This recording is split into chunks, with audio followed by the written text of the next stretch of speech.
নাহমাদুহু ওয়া নুসাল্লি আলা রাসূলিহিল কারীম, আম্মা বাদ। সম্মানিত সভাপতি, বাংলাদেশের শীর্ষ পর্যায়ের উলামায়ে কেরাম, সংগ্রামী সাথী ও বন্ধুগণ, আজ আপনারা এখানে কেন উপস্থিত হয়েছেন ভালো করেই অবগত আছেন। গত 24-এর 5ই আগস্ট পরবর্তী আমরা চেয়েছিলাম একটি সুন্দর বাংলাদেশ, যেখানে থাকবে না বেইনসাফ, হানাহানি, সন্ত্রাস, খুন খারাপি। হাজারো আলেম ওলামা, পীর মাশায়েখের রক্তের উপর ভেসে এসেছে অভ্যুত্থান পরবর্তী বাংলাদেশের এই অভ্যুত্থান। অথচ আজ এই স্বাধীন বাংলায় সবচেয়ে পরাধীন হচ্ছে ইসলামপন্থীরা। তাদেরকে জঙ্গি তকমা দিয়ে পরাজিত পতিত ফ্যাসিবাদী সরকারের ভাষা এখন শোনা যাচ্ছে বর্তমান সরকারের কিছু দায়িত্বশীলদের মধ্যে।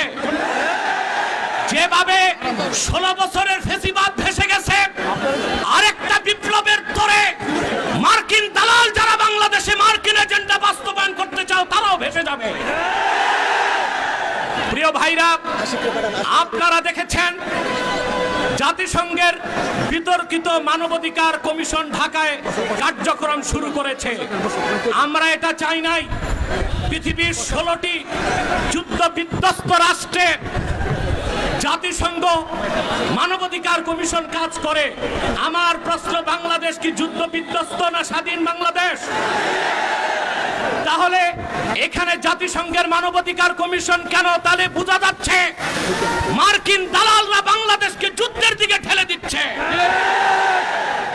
এক সাগর রক্তের বিনিময়ে হলেও 55,000 বর্গ মাইলের বাংলাদেশের কোন 1 ইঞ্চি জায়গায় মার্কিন আগ্রাসনকে প্রতিষ্ঠিত হতে দেওয়া হবে না, হবে না, হবে না। প্রয়োজনে সাইফুদ্দিন কুতুস, রুকনুদ্দিন বাইবার্স, শাহজালাল ইয়ামানির উত্তরসূরিরা আরেকবার দেশের স্বাধীনতা রক্ষায় সশস্ত্র বিপ্লবের ডাক দিতে বাধ্য হবে। আমি বলে থাকি, জাতিসংঘ, United nation is nothing but A Christian club. জাতিসংঘ মুসলমানের পক্ষে কখনো কাজ করে না। অমুসলিমদের অধিকার রক্ষাই তাদের কাজ। গাজাতে বছরের পর বছর নিরীহ মুসলমানকে হত্যা করা হচ্ছে, সেখানে মানবাধিকার কমিশন কেন না? কাশ্মীরে মুসলমানদের হত্যা করা হচ্ছে, সেখানে মানবাধিকার কমিশন কেন না? চায়নার উইগুরে মুসলমানদের হত্যা করা হচ্ছে, সেখানে মানবাধিকার কমিশন কেন না?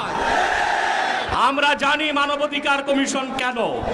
আল্লাহ ও তার আখিরি নবী নূর নবীজি মুহাম্মদ সাল্লাল্লাহু আলাইহি ওয়াসাল্লামের আরশচুম্বী সম্মান মর্যাদার বিরুদ্ধে যে কুলাঙ্গার শাতেম কাফেররা বক্তব্য দিবে, তাদের শাস্তির দাবি করলেই মানবাধিকার কমিশন তাদের পক্ষে ঢাল হয়ে দাঁড়াবে। খেলাফত প্রতিষ্ঠার কথা যারা বলবে, জিহাদের কথা যারা বলবে, জঙ্গি তকমা দিয়ে তাদের কারাগারে বন্দী করতে চায়, আর সুযোগ দেওয়া হবে না। কোন একজন আলেমকে জঙ্গি তকমা দিয়ে জেলখানায় ঢুকালে জেলখানার ইটগুলোকে একটা একটা ছুটিয়ে দিবে বাংলা।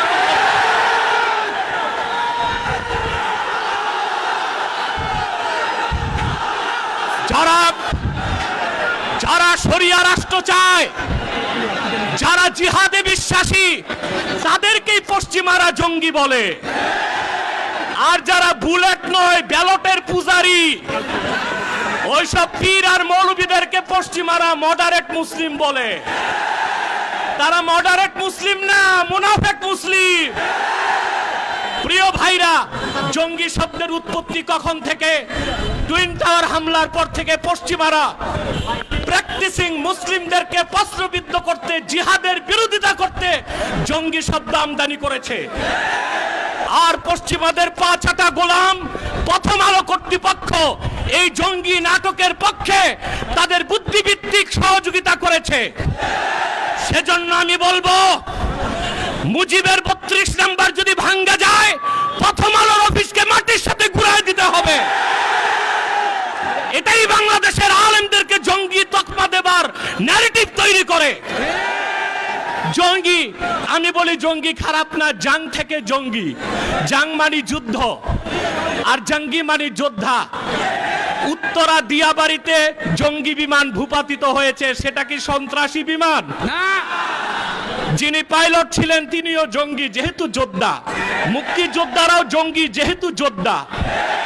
এই শব্দটার অপপ্রয়োগ বাংলাদেশে শুরু হয়েছে শুধু ইসলামী রাষ্ট্র যারা প্রতিষ্ঠা করতে চায়, জিহাদের পক্ষে যারা, তাদের কণ্ঠ রোধ করার জন্য। তা মেনে নেওয়া হবে না, বরদাস্ত করা হবে না। এই মহাসমাবেশ থেকে ডক্টর ইউনূসকে বলছি, কান পেতে শুনে রাখুন, আপনার হালুয়া রুটির ভাগ যারা খায় আপনাকে তারা বাঁচাতে পারবে না। অনতি বিলম্বে উলামায়ে কেরামকে জঙ্গি তকমা দেওয়া বন্ধ করতে হবে।